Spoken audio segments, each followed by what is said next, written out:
اعوذ باللہ من الشیطان الرجیم بسم اللہ الرحمن الرحیم وإسماعیل وإدریس وذا الکفل کل من الصابرین۔ اور اے نبی صلی اللہ علیہ وسلم اسماعیل، ادریس اور ذی الکفل کا ذکر کیجیے۔ آج ہم ذکر کریں گے حضرت ادریس علیہ السلام، اللہ پاک کے جلیل القدر انبیاء میں سے ایک نبی ہیں حضرت ادریس علیہ السلام۔ حضرت ادریس علیہ السلام مصر کے شہر منفیس یعنی منف میں پیدا ہوئے۔ لوگ انہیں ہرمس الحرامہ کہتے تھے۔ یہ سریانی زبان کا ایک لفظ ہے۔ ہرموز کا معنی ہے تجربے کار، مضبوط رائے والا۔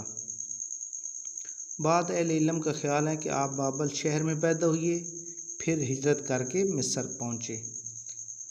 علم و انصاف کی اکثر علماء کے مطابق حضرت ادریس علیہ السلام نبی پاک صلی اللہ علیہ وسلم کے سلسلہ نسب میں شامل ہیں۔ حضرت آدم علیہ السلام اور حضرت شیش علیہ السلام کے بعد سب سے پہلے انہیں نبوت کا شرف حاصل کیا۔ حضرت ادریس علیہ السلام کا نام قرآن مجید میں 2 مقام پر آیا ہے۔ ارشاد باری تعالیٰ آئیں وَإِسْمَاعِيلَ وَإِدْرِيسَ وَذَا الْكِفْلِ كُلٌّ مِّنَ الصَّابِرِينَ وَأَدْخَلْنَاهُمْ فِي رَحْمَتِنَا إِنَّهُمْ مِنَ الصَّالِحِينَ۔ اور نئے نبی صلی اللہ علیہ وسلم اسماعیل، ادریس اور ذی الکفل کا ذکر کیجیے۔ یہ سب لوگ صابر لوگ تھے، ہم نے انہیں اپنی رحمت میں داخل فرمایا، بلا شبہ یہ نیک لوگ تھے۔ اور دوسرے مقام پر اللہ پاک نے حضرت ادریس علیہ السلام کی بابت یوں فرمایا وَاذْكُرْ فِي الْكِتَابِ إِدْرِيسَ إِنَّهُ كَانَ صِدِّيقًا نَبِيًّا وَرَفَعْنَاهُ مَكَانًا عَلِيًّا۔ اس مقدس کتاب قرآن مجید میں ادریس کا ذکر کیجیے، بلا شبہ وہ بھی نہایت سچے نبی تھے اور ہم نے ان کو اونچی جگہ اٹھا لیا تھا۔ اس آیت مبارکہ میں اللہ تعالیٰ نے ادریس علیہ السلام کی تعریف کرتے ہوئے انہیں نبی اور راست باز قرار دیا۔ اللہ تعالیٰ کا فرمان ہے وَرَفَعْنَاهُ مَكَانًا عَلِيًّا، اور ہم نے ان کو اونچی جگہ اٹھا لیا تھا کی وضاحت صحیحین میں مذکور معراج کی احادیث سے ہوتی ہیں، جس میں بیان ہوا ہے کہ چوتھے آسمان پر ان سے رسول اللہ صلی اللہ علیہ وسلم کی ملاقات ہوئی تھی۔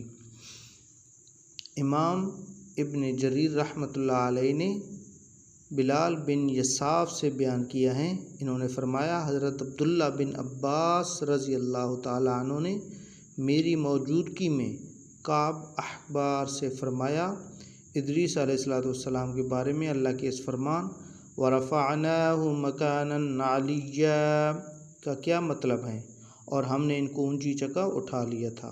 کعب نے فرمایا اللہ تعالیٰ نے ادریس علیہ السلام کی طرف وحی نازل فرمائی، میں آپ کے اعمال میں روزانہ تمام بنی آدم کے اعمال کے برابر اضافہ کروں گا۔ اس سے غالباً ان کے زمانے کے تمام انسانوں کے اعمال کے برابر ثواب مراد ہیں۔ ان کے دل میں خواہش پیدا ہوئی کہ ان کی نیکیوں میں بہت اضافہ ہو جائے۔ ان کے پاس ان کا ایک دوست فرشتہ آیا، انہوں نے اس سے کہا میرے بارے میں موت کے فرشتے سے بات کیجیے تاکہ مجھے زیادہ مہلت ملے اور میں زیادہ نیکیاں کر سکوں۔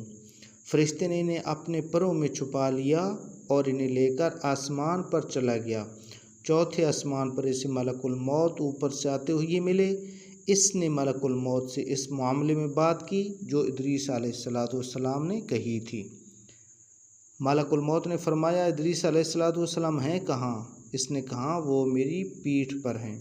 ملک الموت نے کہا تعجب ہیں، مجھے بھیجا گیا تھا اور حکم ہوا تھا ادریس علیہ السلام کی روح چوتھے آسمان پر قبض کرو۔ میں دل میں کہہ رہا تھا وہ تو زمین پر ہیں، میں ان کی روح چوتھے آسمان پر کیسے قبض کروں؟ چنانچہ انہوں نے وہاں ان کی روح قبض کی۔ اللہ تعالیٰ کے اس ارشاد میں اسی طرف اشارہ ہے، وَرَفَعْنَاهُ مَكَانًا عَلِيًّا، ہم نے اسے ایک بلند مقام پر اٹھایا۔ دوران معراج نبی صلی اللہ علیہ وسلم اور ادریس علیہ السلام کی ملاقات۔ حضرت عبداللہ بن مسعود اور عبداللہ بن عباس رضی اللہ تعالی عنہما سے مروی ہیں کہ الیاس اور ادریس علیہ السلام ایک ہی شخصیت کے دو نام ہیں۔ اس کی تائید میں حضرت انس رضی اللہ تعالی عنہ سے مروی معراج کی احادیث پیش کی جاتی ہیں، جس میں مذکور ہے کہ جب نبی صلی اللہ علیہ وسلم ان کے پاس سے گزرے تو انہوں نے آپ صلی اللہ علیہ وسلم کا استقبال کرتے ہوئے یہ فرمایا تھا، نیک بھائی اور نیک نبی کو خوش آمدید، جبکہ حضرت آدم علیہ السلام اور حضرت ابراہیم علیہ السلام نے فرمایا تھا، نیک نبی اور نیک بیٹے کو خوش آمدید۔ اگر ادریس علیہ السلام آپ کے اجداد میں سے ہوتے تو وہ ان دونوں کی طرح آپ کو بیٹا کہتے، لیکن یہ استدلال ایسا نہیں جس کا جواب نہ دیا جا سکے، کیونکہ ہو سکتا ہے کہ راوی کو الفاظ اچھی طرح یاد نہ رہے ہوں، اور یہ بھی ہو سکتا ہے کہ کسر نفسی کرتے ہوئے خود کو باپ کی بجائے بھائی کہا ہو۔